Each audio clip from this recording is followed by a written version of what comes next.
Today I will explain to you several ways to hook a carpet. Take this area as an example. This is called milk cotton. This kind of furry texture is called mohair. They are the same weaving method. This short one is called coral fleece. The balls and clusters are called ball lines. Next, I will explain how to crochet one by one. Crochet method of milk cotton and mohair. Take out the instruction manual. Take this area as an example. This is made of number 2 and number 10 wires. 2 number 10 white wires and 1 number 2 green wire. 3 wires in a cluster. Use a 7 centimeters length to hook. You can see the instructions on the lower left. The 7 centimeters length is equal to the length of the card. After figuring it out, you can start preparing the thread. Take out the card from the toolkit. Wrap the yarn around the long side of the card. Then cut the 2 ends. Then you have the thread ready. Take out 3 threads and fold them in half. Put the hook through from below. Be sure to pay attention. The hook must be completely through. Don't let it come out only halfway. Hook the 3 threads and then pull out.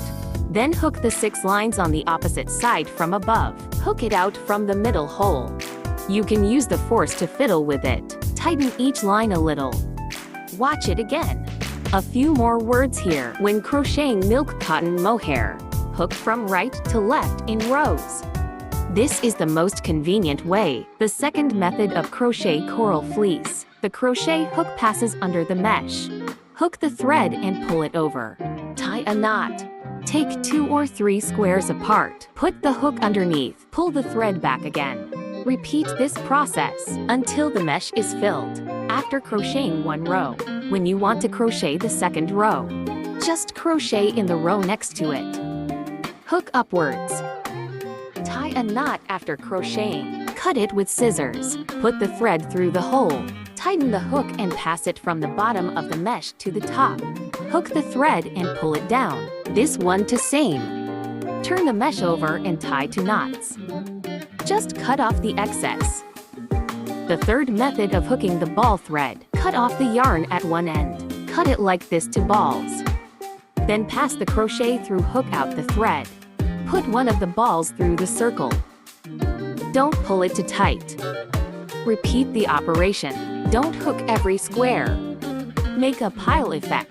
Just make sure the mesh doesn't show. Finally, make the wool balls. Take out the wool ball maker. Align the concave and convex points together. Then start winding the wool. Keep winding. Wrap it to this thickness. Turn around and wrap it on the other side. Cut it off after it is fully wrapped. Close the wool ball machine. Buckle it. Cut to long lines for backup. Use scissors to cut the thread in the middle. Take out the long thread you just cut. Tie the ball of wool tightly in the middle. Remember to tie a tight knot. Usually I tie 2. This is stronger. Then open the buckle.